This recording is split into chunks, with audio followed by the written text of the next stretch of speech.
શ્રીમદ ભાગવત મહાપુરાણ 10મો સ્કંદ 6ઠ્ઠો અધ્યાય પૂતના ઉદ્ધાર। શ્રી સુક ઉવાચ નંદઃ પથિવચઃ સૌરેન મૃષેતિ વિચિતંતયન હરિજગામ શરણમુત્પાગામ સંગીતઃ। પૂતનાને જોઈને ભગવાન શ્રી કૃષ્ણે પોતાના નેત્રો બંધ કરી લીધા। તેના પર ભક્ત કવિઓ અને ટીકાકારોએ અનેક પ્રકારની કલ્પનાઓ કરી છે, જેમાંની થોડી આ પ્રમાણે છે। શ્રીમદ વલ્લભાચાર્યજીએ સુબોધનીય ધીનીમાં કહ્યું છે, અવિદ્યા જ પૂતના છે। ભગવાન શ્રી કૃષ્ણે વિચાર્યું કે મારી દ્રષ્ટિની સામે અવિદ્યા ટકી શકતી નથી, પછી લીલા કઈ રીતે થશે, તેથી નેત્ર બંધ કરી લીધા। આ પૂતના બાલઘાતીની છે। પૂતાનપી નયતી, એ પવિત્ર બાળકોને પણ લઈ જાય છે। આવું જઘન્ય કૃત્ય કરનારી દુષ્ટ સ્ત્રીનું મોઢું જોવું ન જોઈએ, તેથી નેત્ર બંધ કરી લીધા। આ જન્મમાં તો આણે કોઈ સાધના કરી નથી। સંભવ છે મને મળવા માટે પૂર્વ જન્મમાં કંઈક કર્યું હોય, તેથી પૂતનાના પૂર્વ જન્મોની સાધના જોવા માટે શ્રી કૃષ્ણે નેત્ર બંધ કરી લીધા। ભગવાને પોતાના મનમાં વિચાર કર્યો કે મેં પાપડીનું દૂધ ક્યારેય પીધું નથી। હવે જેમ લોકો આંખો બંધ કરીને કડવી દવા પી જાય છે, તે જ પ્રમાણે આનું દૂધ પણ પી જાઉં, તેથી નેત્ર બંધ કરી લીધા। ભગવાનના ઉદરમાં નિવાસ કરતા અસંખ્ય કોટી બ્રહ્માંડોના જીવો એવું જાણીને ગભરાઈ ગયા કે શ્યામ સુંદર પૂતનાના સ્તન પર લગાડેલું હળાહળ વિષ પીવા જઈ રહ્યા છે, તેથી તેમને સમજાવવા માટે શ્રી કૃષ્ણે નેત્ર બંધ કર્યા। શ્રી કૃષ્ણે એવો વિચાર કર્યો કે હું ગોકુલમાં એવું વિચારીને આવ્યો હતો કે માખણ મિશ્રી ખાઈશ, પણ અહીં તો આજે છઠ્ઠીના દિવસે જ વિષ પીવાનો અવસર આવી ગયો। તેથી આંખો બંધ કરીને જાણે ભગવાન શંકરનું ધ્યાન ધર્યું કે આપ આવીને વિષપાન કરી લો, કારણ કે તમને વિષપાન કરવાનો અભ્યાસ છે।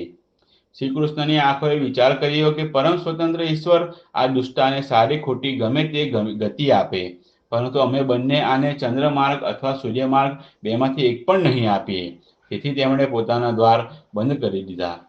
નેત્રોએ વિચાર્યું કે પૂતનાના નેત્રો પણ અમારી જાતિના જ છે, પરંતુ આ ક્રૂર રાક્ષસીની શોભા વધારી રહ્યા છે, તેથી તે અમારી જાતિના હોય તે પણ તે દર્શનને યોગ્ય નથી, તેથી તેમણે પોતાની પલકોને ઢાંકી દીધી। શ્રી કૃષ્ણના નેત્રોમાં સ્થિત ધર્માત્મા નિમિ રાજાએ તે દુષ્ટાને જોવી ઉચિત ન માનીને નેત્ર બંધ કરી દીધા। શ્રી કૃષ્ણના નેત્ર રાજહંસ છે, તેમને બકી પૂતનાના દર્શન કરવાની કોઈ ઉત્કંઠા નથી, તેથી નેત્ર બંધ કરી દીધા। શ્રી કૃષ્ણે વિચાર કર્યો કે બહારથી તો આ માતાના રૂપમાં છે, પરંતુ તેના હૃદયમાં અત્યંત ક્રૂરતા ભરેલી છે। આવી સ્ત્રીનું મુખ ને જોવું જ યોગ્ય છે, તેથી નેત્ર બંધ કરી લીધા। તેમણે વિચાર્યું કે મને નિડર સમજીને ક્યાંક આ એવું ન સમજી લે કે આના ઉપર મારો પ્રભાવ ન થયો અને તે પાછી ચાલી ન જાય, તેથી નેત્ર બંધ કરી લીધા। બાળલીલાની શરૂઆતમાં સ્ત્રી સાથે અથડામણ થઈ ગઈ, તેથી વિરક્તિપૂર્વક નેત્ર બંધ કરી લીધા।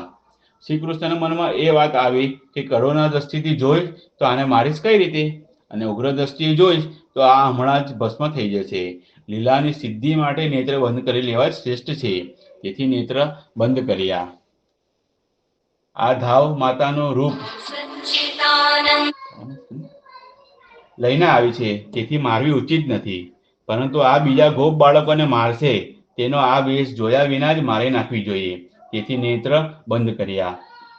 મોટામાં મોટો અનિષ્ટ યોગ દ્વારા નિવૃત્ત થઈ જાય છે, તેથી તેમણે નેત્ર બંધ કરી યોગ દ્રષ્ટિ સંપાદિત કરી। પૂતના એવો નિશ્ચય કરીને આવી હતી કે હું બ્રજના બધા બાળકોને મારી નાખીશ, પરંતુ ભક્ત રક્ષાયણ પરાયણ ભગવાનની કૃપાથી વ્રજનું એક પણ બાળક તેને દેખાયું નહીં, અને બાળકોને શોધતી તે ભગવાનની લીલા શક્તિની પ્રેરણાથી સીધી નંદાલયમાં આવી ગઈ। ત્યારે ભગવાને વિચાર્યું કે મારા ભક્તનું અહિત કરવાની વાત તો દૂર રહી, જે મારા ભક્તનું અહિત થાય એવું વિચારે છે તે દુષ્ટનું હું મોઢું જોતો નથી। વ્રજના બાળકો બધા શ્રી કૃષ્ણના સખા છે, પરમ ભક્ત છે। પૂતના તેમને મારવાનો સંકલ્પ કરીને આવી છે, તેથી તેમણે નેત્ર બંધ કરી દીધા। પૂતના તેના વિકરાળ રૂપને છુપાવીને રાક્ષસી માયા દ્વારા સુંદર સ્ત્રી બનીને આવી છે। ભગવાનની દ્રષ્ટિ પડવાથી તે માયા રહેશે નહીં, અને આનું અસલી વિકરાળ રૂપ પ્રકટ થઈ જશે। તેને જોઈને યશોદા માતા ડરી જાય, અને પુત્રના અનિષ્ટની શંકાથી ક્યાંક તેમના પ્રાણ નીકળી ન જાય, આવી આશંકાથી તેમણે નેત્ર બંધ કરી દીધા। પૂતના હિંસક વૃત્તિ લઈને આવી હતી, પરંતુ ભગવાન તેની હિંસા માટે ઉપયોગ દંડ ન આપીને તેનો માત્ર પ્રાણવધ કરીને તેનું કલ્યાણ કરવા ઈચ્છે છે. તેમના સમસ્ત સદ્ગુણોના ભંડાર છે. તેમનામાં ઉદ્ધતાય વગેરે દોષો લેશ માત્ર પણ નથી.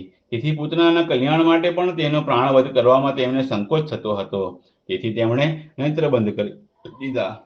ભગવાન જગત પિતા છે. અસુરો રાક્ષસો પણ તેમના સંતાન છે, પરંતુ તેઓ સર્વથા ઉદ્ધત અને ઊંડત થઈ ગયા છે. તેથી તેમને દંડ આપવો પણ જરૂરી છે. સ્નેહ વિના માતા પિતા પણ ઉદ્દંડ પુત્રને દંડ આપે છે ત્યારે તેમના મનમાં દુઃખ થાય છે, પરંતુ તેઓ તેને ભય બતાડવા માટે તેને બહાર પ્રગટ કરતા નથી. તે પ્રમાણે ભગવાન પણ જ્યારે અસુરોને મારે છે ત્યારે પિતા હોવાથી તેમને પણ દુઃખ થાય છે, પરંતુ બીજા અસુરોને ભય બતાવવા માટે તે પ્રેમને પ્રગટ કરતા નથી. ભગવાન હવે પૂતનાને મારવાના છે, પરંતુ તેની મરણ ચીસને પોતાની આંખોથી જોવા ઈચ્છતા નથી. તેથી આંખો બંધ કરી લીધી. નાના બાળકનો સ્વભાવ હોય છે કે પોતાની માની સામે બહુ તોફાન કરે છે, પરંતુ અજાણી વ્યક્તિને જોઈને ડરી જાય છે અને આંખો બંધ કરી લે છે. ભગવાને અપરિચિત પૂતનાને જોઈને નેત્ર બંધ કરી દીધા. આ તેમની બાળ લીલાનો માધુર્ય છે. ભગવાન ક્રોધ સાથે પૂતનાના પ્રાણો સહિત સ્તનપાન કરવા લાગ્યા. આનો અર્થ એવો જણાય છે કે ક્રોધના અધિષ્ઠાતા દેવતા રુદ્રે પ્રાણોનું પાન કર્યું અને શ્રી કૃષ્ણે દૂધનું.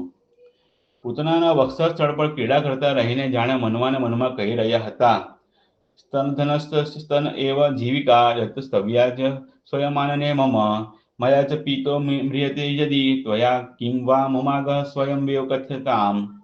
હું દૂધમુખો બાળક છું. સ્તનપાન જ મારું જીવન છે. તે સ્વયં પોતાનું સ્તન મારા મુખમાં આપી દીધું અને મેં સ્તનપાન કર્યું. તેનાથી જો તું મરી જતી હોય તો તું જ કહે કે એમાં મારો શું અપરાધ છે? બલિરાજાની પુત્રીનું નામ રત્નમાલા હતું. યજ્ઞશાળામાં વામન ભગવાનને જોઈને તેના હૃદયમાં પુત્ર સ્નેહનો ભાવ જાગ્યો. તે મનમાં અભિલાષા કરવા લાગી કે જો મને આવું બાળક થાય તો અને હું એને સ્તનપાન કરાવું તો મને બહુ આનંદ થશે. વામન ભગવાને પોતાના ભક્ત બલિરાજાની પુત્રીના આ મનોરથનું મનોમન અનુમોદન કર્યું. તે જ દ્વાપરમાં પૂતના થઈ અને શ્રી કૃષ્ણના સ્પર્શથી તેની ઈચ્છા પૂર્ણ થઈ. શ્રી સુખદેવજી કહે છે, પરીક્ષિત, નંદ બાવા જ્યારે મથુરાથી નીકળ્યા ત્યારે રસ્તામાં વિચાર કરવા લાગ્યા કે વસુદેવજીનું વચન ખોટું હોઈ શકે નહીં.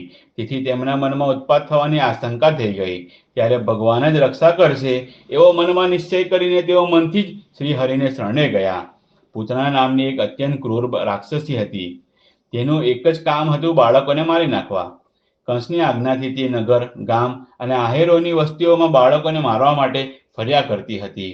જ્યાં લોકો પોતાના દરરોજના કામોમાં રાક્ષસોના ભયને ભગાવનારા ભક્તવત્સલ ભગવાનના નામ, ગુણ અને લીલાઓનું શ્રવણ, કીર્તન અને સ્મરણ કરતા નથી, ત્યાં જ આવી આસુરી માયાનું બળ ચાલે છે. આકાશ માર્ગે વિચરનારી અને પોતાની ઈચ્છા અનુસાર રૂપ ધારણ કરનારી તે પૂતનાએ નંદ બાવાના ગોકુળ પાસે આવીને માયાથી સુંદર સ્ત્રીનું રૂપ બનાવીને ગોકુળમાં પ્રવેશ કર્યો. તેની વેણીમાં મોગરાના પુષ્પ ગૂંથેલા હતા, સુંદર વસ્ત્રો પહેર્યા હતા. જ્યારે તેના કુંડળો હાલતા હતા ત્યારે તેના ચળકાટથી મુખ તરફ ઝૂલતી કેસની લટો બહુ શોભાયમાન લાગતી હતી. તેના નિતંબ અને પયોધર ઉપસેલા હતા અને કમર પાતળી હતી. આ પ્રમાણે બની ઠનીને મનમોહક રૂપ લઈને તે આવી. તે પોતાના સ્મિત હાસ્ય અને કટાક્ષપૂર્ણ અવલોકનથી વ્રજવાસીઓના મનને હરી લેતી હતી. તે રૂપવતી રમણીને ગોપીઓએ જોઈ ત્યારે ગોપીઓને લાગ્યું કે હાથમાં કમળનું ફૂલ લઈને જાણે પોતાના પતિને દર્શન કરવા સાક્ષાત લક્ષ્મીજી આવતા હોય. પૂતના બાળકો માટે ગ્રહ જેવી હતી.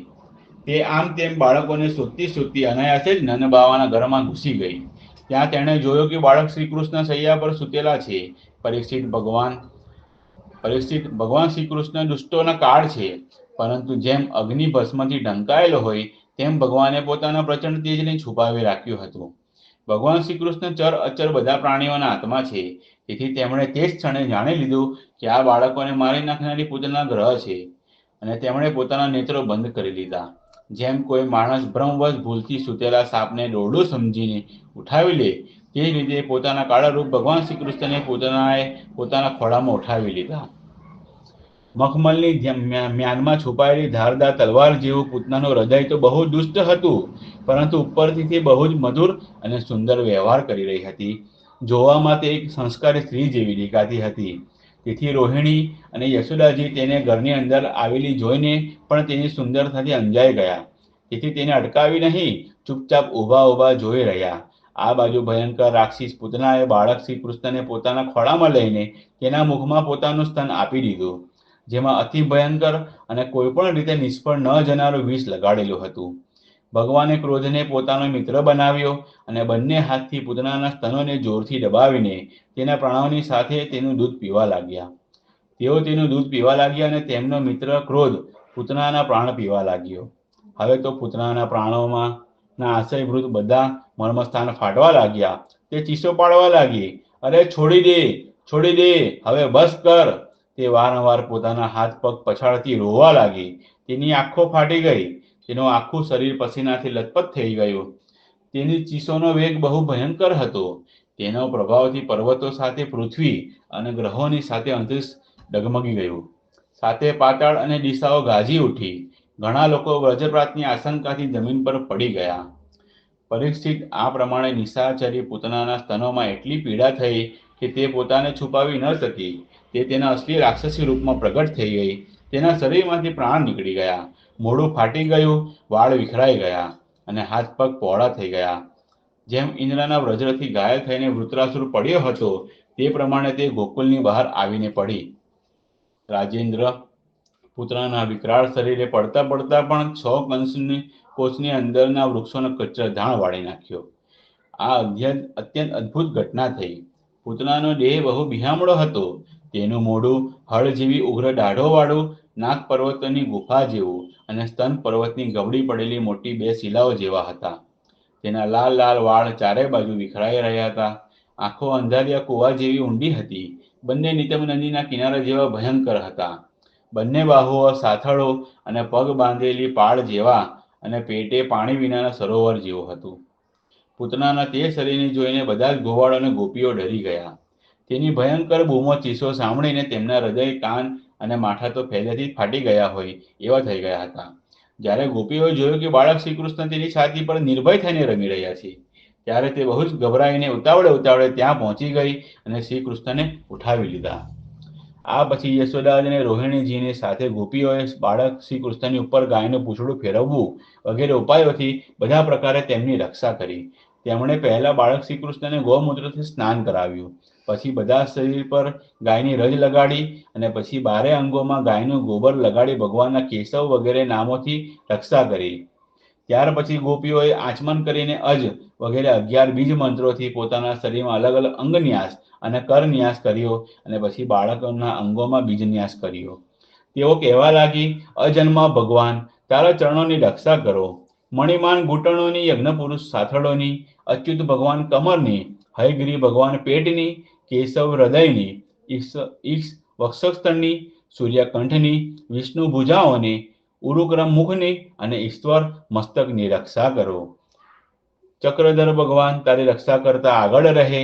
ગદાધારી શ્રી હરિ પાછળ, ધનુષ્ય અને ખડગ ધારણ કરવાવાળા ભગવાન મધુસૂદન અને અર્જુન બંને પડખે શંખધારી ઉરુગાય, ચારે ખૂણાઓમાં ઉપેન્દ્ર ભગવાન ઉપર, ગરુડ પૃથ્વી ઉપર અને ભગવાન પરમ પુરુષ હળધર તારી બધી બાજુએ રક્ષા કરો. ઋષિકેશ ભગવાન ઇન્દ્રિયોની અને નારાયણ પ્રાણોની રક્ષા કરો. શ્વેતદ્વીપના અધિપતિ ચિત્તની અને યોગેશ્વર મનની રક્ષા કરો. કૃષ્ણની ગર્ભ તારી બુદ્ધિની અને પરમાત્મા ભગવાન તારા અહંકારની રક્ષા કરો. રમતમાં તારી ગોવિંદ રક્ષા કરો. સૂતી વખતે માધવ રક્ષા કરો. ચાલતી વખતે ભગવાન વૈકુંઠ અને બેસતી વખતે ભગવાન શ્રીપતિ તારી રક્ષા કરો. ભોજન સમયે સમસ્ત ગ્રહોને ભયભીત કરવાવાળા યજ્ઞ ભોગતા ભગવાન તારી રક્ષા કરો. ડાકિની, રાક્ષસી અને કુષ્માંડા વગેરે વાળગાતી ભૂત પ્રેત પિશાચી યક્ષ રાક્ષસ અને વિનાયક કોટરા રેવતી જ્યેષ્ઠા પૂતના માતૃકા વગેરે શરીર, પ્રાણ તથા ઇન્દ્રિયોનો નાશ કરવાવાળા ઉન્માદ, ગાંડપણ અને અસ્પમાર, મૂર્છા વગેરે રોગો, સ્વપ્નમાં દેખાનારા મોટા ઉત્પાત વૃદ્ધ ગ્રહો અને બાળ ગ્રહો વગેરે બધા અનિષ્ટો ભગવાન વિષ્ણુનું નામ સ્મરણ કરવાથી ભયભીત થઈને નષ્ટ થઈ જાઓ. પરીક્ષિત, શ્રી સુખદેવજી કહે છે, પરીક્ષિત, આ પ્રમાણે ગોપીઓએ સ્નેહવશ થઈ બાળક શ્રી કૃષ્ણની રક્ષા કરી. માતા યશોદાજીએ લાલજીને સ્તનપાન કરાવ્યું અને પછી પારણામાં સુવાડી દીધા. આ જ વખતે નંદ બાવા અને તેમના સાથી ગોપીજનો મથુરાથી ગોકુળ પહોંચ્યા. જ્યારે તેમણે પૂતનાનું ભયંકર શરીર જોયું ત્યારે તેઓ આશ્ચર્યચકિત થઈ ગયા.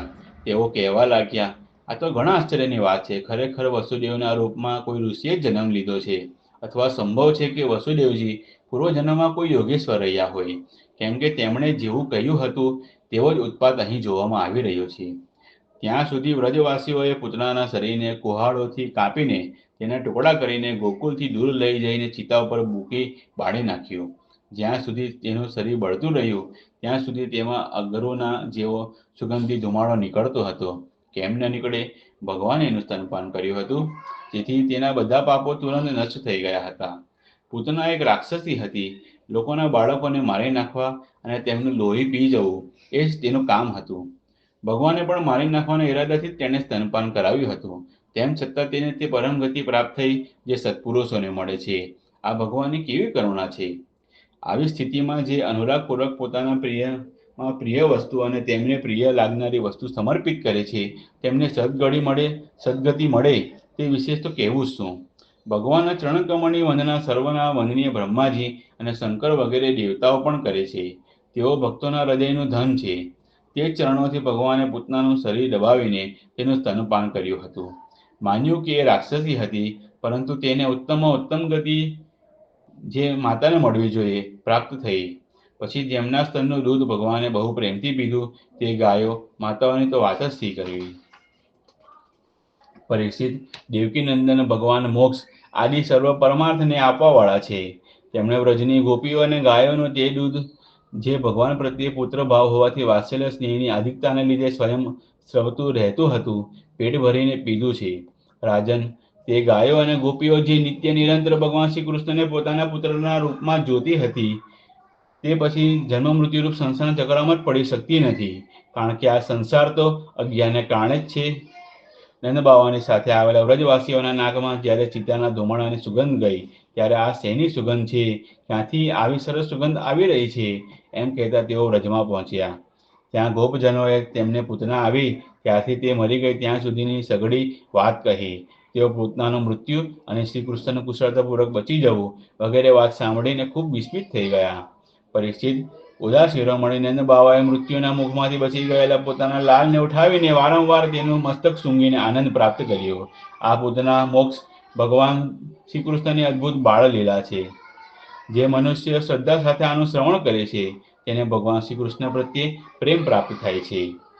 इति श्रीमद्भागवते महापुराणे पारमहंस्यां संहितायां दशम स्कंदे पूर्वार्धे षष्ठोऽध्यायः.